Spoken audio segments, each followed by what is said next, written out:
السلام علیکم ورحمت الله وبرکاته. دا ایمان یوټیوب چینل دی. تاسې د ویښتابه خپرونه اوري. په دې خپرونه کې به د تیر اختر د یوه ګمراه کوونکي ټرند په اړه در سره وغږیږم.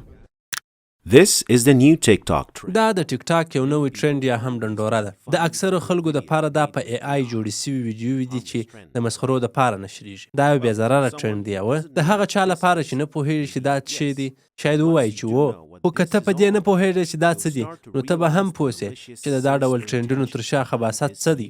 په دې اړه تر ټولو خواشینونکې خبره دا ده چې په زرګونه نه په میلیونونه مسلمان ټیک ټاک کاروونکي دا ډول ویډیوګانې نشروي او حتی په خپل اسلامي خپرونو کې دا طرز خپروي. مګر ولې دا دومره غټه خبره ده؟ Such a big deal. Well, added to the ښه، fact that you're یو حقیقت دا هم دی، هغه دا چې کله ته یو موزیک خپروې موږ مداخله نه پکښې کوو. د دې ټرند سوي ویډیوګانو سندرې ښکاره کوپر او په بېلابېلو لارو اسلام ته سپکاوی کوونکي دي. نو که چیرې ته یو مسلمان یې باید په دې اړه سوال درته پیدا نه سي، مګر په حقیقت کې دا څه وایي چې دا داسې بد دی. What does it actually say that makes it this bad? Well, Trallallero, trallalla.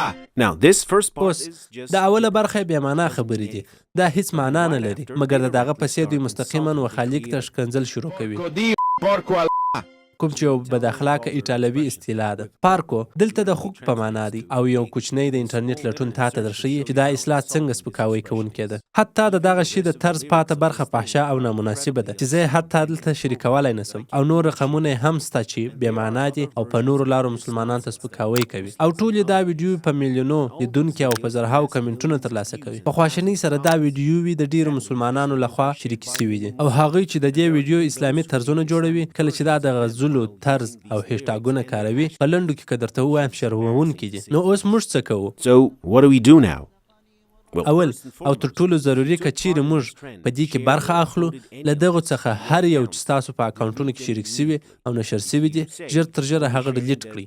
که ته وایې چې زه هغه بې معنا برخه خپروم چې هیڅ معنا نه لري، نه هغه برخه چې سپکاوی پکښې دی، بیا هم ته ټرند ته پرمختګ ورکوي او کومک ورسره کوي چې نور هم مشهور سي. دوهم او ضروري څه، هیڅکله هغه شی مه خپروه چې ته نه پوهیږې چې دا څه شي دی او څه معنا لري. ته یو مسلمان یې، ته باید ډیر پوه یې، نه داسې چې هر شی دې مخ ته راځي او ته یې خپروې.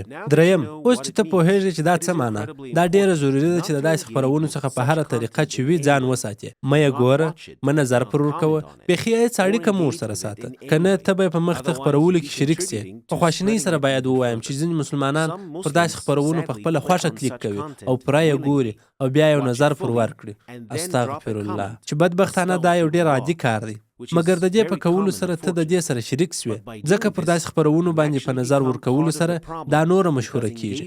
نو په حقیقت کې به ته دا ته پرمختګ ورکوي چې د نورو خلکو مخ ته هم راسي او د دې سره نور کومک کوي چې نور promoting مشهوره this سي. video to be recommended to even more people and help make it get even more popular. So, you see something like this, نو چې ته دا رقم یو شی وینې، ساده فقط ریپورټ یې کړه، بلاک یې کړه او مخ ته ولاړ څه ورڅخه. که چیرې داسې ځای ته ورغلې چې هلته دې شتون بې معنا وي، ته باید مستقیما هغه ځای پرېږدې او دا فقط زما نظریه نه ده. الله جل جلاله موږ ته په قرآن کې امر کوي هلته مه پاتېږئ چیرې چې زموږ دین ته سپکاوی کوي. خُذُوا مَعَهُمْ حَتَّى يَخُوضُوا فِي حَدِيثٍ غَيْرِهِ إِنَّكُمْ إِذًا مِثْلُهُمْ or you would be like که نه نو ته به د دوی په جام کې شمار سي. نو د داسې خپرونو اوریدل یو ګناه ده، باید ډډه ورڅخه وکړې. مګر که چیرې ته د دې د خپرولو او خوښولو غلطي کوې، ته باید څه وکړې؟ ښه، که چیرې ته نه پوهېدې چې د دې معنا څه وه او تا هغه د نورو سره شریکه کړه، نو بیا اول توبه وکاږه او د الله څخه بخښنه وغواړه او ژر تر ژره هغه څه چې د دې سره تړاو لري ډیلیټ کړه. که چیرې ته داسې څوک څارې چې هغه داسې خپرونې کوي، نور یې څارل پرېږده او کلکه اراده وکړه چې بیا یې فالو یا تعقیب نه کړې او انشاءالله تا ته به الله بخښنه وکړي. مګر که ته پوه وې، خو دا دې د خندا وبلله چې خلکو ته یې وښیې او خپل دین پورې ملنډې ووهې، نو راسه چې د سورت توبه 15 او 16 آیات در په یاد کړم. کله دوی څخه پوښتنه وکړې چې تاسو څه خبرې کولې، نو دوی به سمدلاسه درته ووایي چې موږ ټوکې، مسخرې او ساتیري کوله. نو دوی ته ووایه چې آیا ستاسې مسخرې ساتیري د الله او د هغه د آیاتونو او د هغه له پیغمبر سره وو؟ اوس بهانې مه کوئ، تاسو د ایمان نه وروسته کافر سوي یاست. بالاخره څومره چې دا حالت خواشینونکی دی، دا موږ ته د نبي علیه السلام پیشګویي را په یادوي چې ویل یې ځینې مسلمانان به یوه ورځ هغه څه تعقیبوي کوم چې کافران یې تعقیبوي تر داسې اندازې چې که کافران د چرمشکي غار ته ورداخل سوي وه